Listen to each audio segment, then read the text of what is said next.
Thank you very much, Honorable. Yes, Honorable. Thank you, Mr. Speaker, for the opportunity to contribute to this discussion. Mr. Speaker, I rise to say that, indeed, the JICA project is a very good project.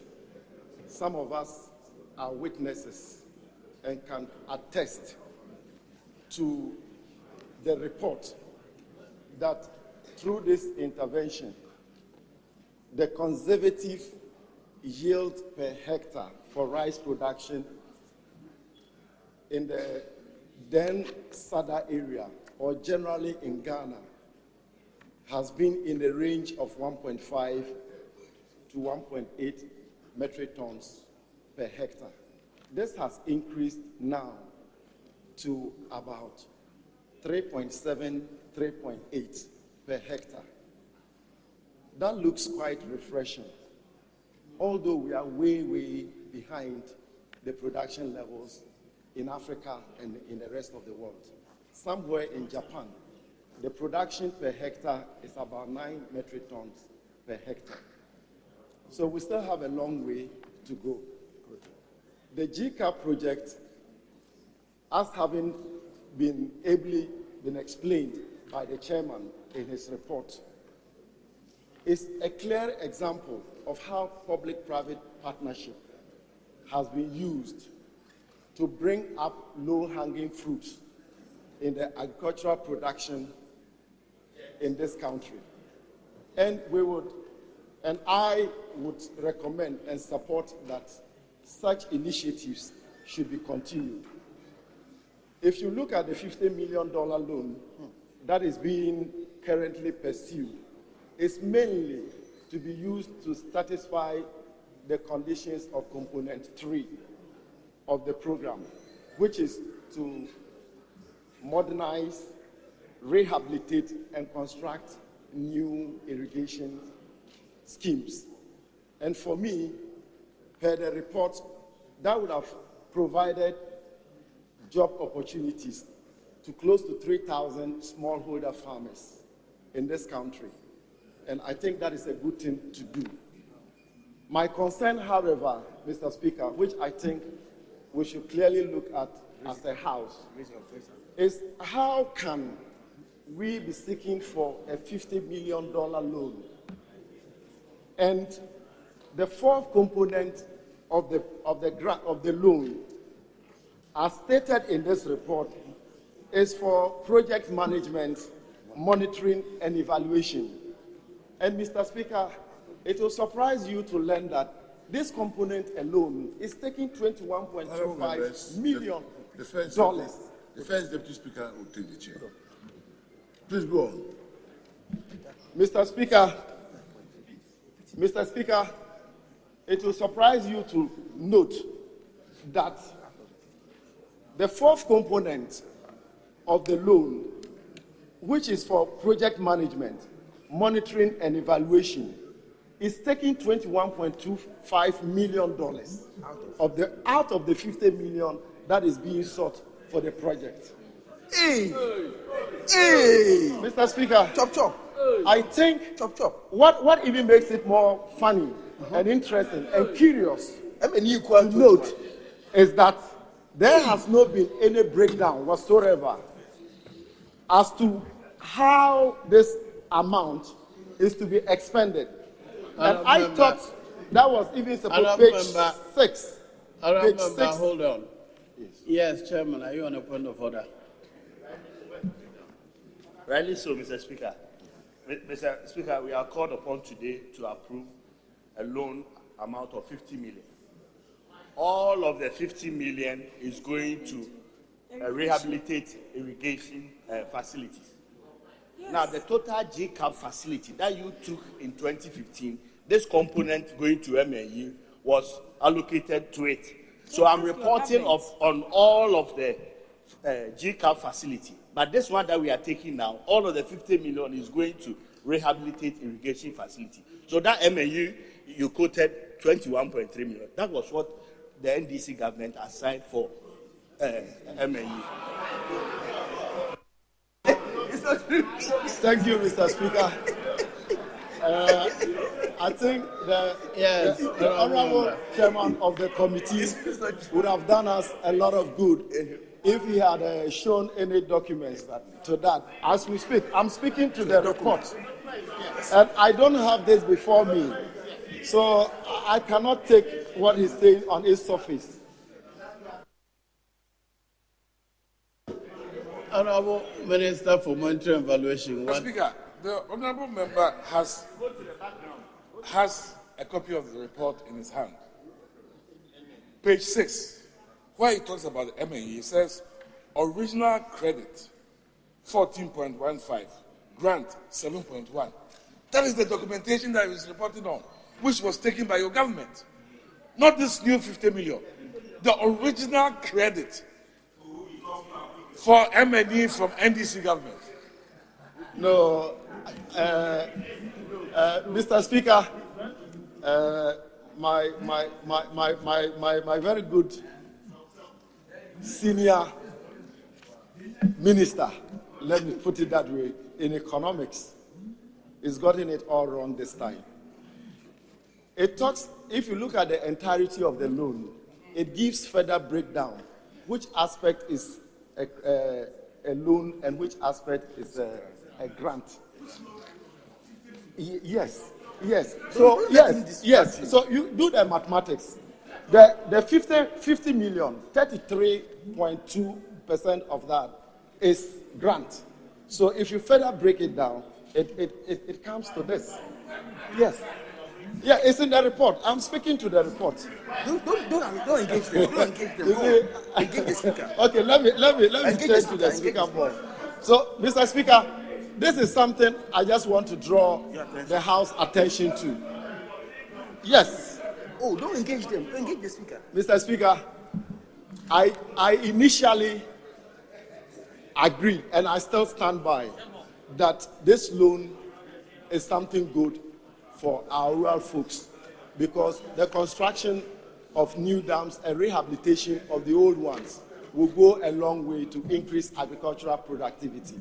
I, however, raise this concern because of the quantum of money that is involved. That notwithstanding, I still recommend that this House adopts and approves this loan by resolution. Thank you. Honorable member for Achimako. Oh, no, sorry. The ranking member. It's the House to help approve this facility. Most grateful. Honorable Jabanyite. Yeah. Thank you, Mr. Chairman, for giving me the opportunity to contribute to this, Mr. Speaker, for giving me the opportunity to contribute to this motion. Before I make my point, I'd like to give an indication of the history behind the establishment of AMSEC. The whole AMSEC thing was started in 2007. And the rationale, 2007. And the rationale for establishing it were for three good reasons. One, to provide opportunity for nucleus farmers in the communities to acquire these tractors so that they can provide mechanization services. Because one, the issue of access to these machineries has been a very thorny issue to agricultural development. Two, the third issue has been the issue of affordability. So the rationale was to create this opportunity so that it becomes a one-stop shop center where the nucleus farmer is able to provide services for himself and go ahead to provide services to the other smallholder farmers within that catchment area. So this even goes to justify, if some names are even mentioned, who are even politically motivated, nothing bars them from buying such machineries because they are farmers. First and foremost, they are classified as nucleus farmers in their respective communities. And they give out the services of these machines to the farmers. So I don't personally see anything wrong with that. So, Mr. Speaker, so looking at the rationale behind the establishment of AMSEX, certainly it has moved from a very modest center from 2007. There were just about 50 AMSEX centers in the country. Then going forward, it increased to 120, then to 180, and the number has been soaring till this very moment, which I think is a very good thing because it has come to solve the major problems that smallholder farmers face. And I would like to associate myself with a motion that this House approves this loan. I, however, have certain concerns that I want to raise that probably have made the first tranche of tractors and other agricultural machineries that were brought into the system not having worked to the fullest benefit, both on the side of the nucleus farmer and then the smallholder farmer. And this has to do with the issue of the tropicalization of the machinery. We need to have agricultural machinery that are friendly to our climate, the soil, and that can easily be handled. That is one.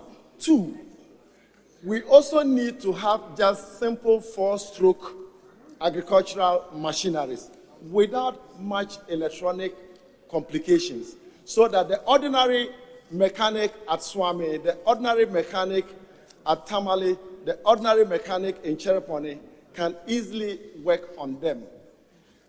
What we also noticed has been the issue of spare parts. Most of the machines that came in the first tranche and second tranche have had problems. And I can testify, and as we still speak today, if you need the spare parts of Mahindra to buy, you have to probably come all the way to Tamale, to Kumasi or Accra to buy. And there is only one company that sells these parts.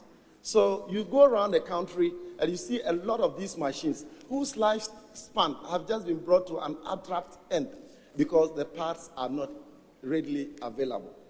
What we also realized is that government is spending so much money in procuring these machines, but then we have not made conscious efforts to provide the needed shocks that will let these things work. And that is mainly mechanics, trained mechanics at the farm gate level to repair these. Because you need to have the repair vans that should go round. But these machines, trust me, once they are bought, I think the first month, the agency or the company that imports them into this country comes round to service them. That ends it. You know, so one, the operator hasn't the needed training to handle the machine. Two, the times that are required to do the necessary servicing and the replacement of some major parts in order not to let it break down are not all done. So within a very short time, a tractor is supposed to have a lifespan of roughly about 20 to 30 years. But mostly what we have, in less than 5 years, they are on the rocks. And I would employ the ministry that going forward, we should make conscious effort that part of this money that we are going to use to procure these machineries should be set aside for spare parts and for training so that the machines can last to the expected lifespans that they have. With these few words, Mr. Speaker, I will encourage that the House adopts this motion. Thank you. Honorable Minister for Monitoring and Evaluation. Thank you, Mr. Speaker.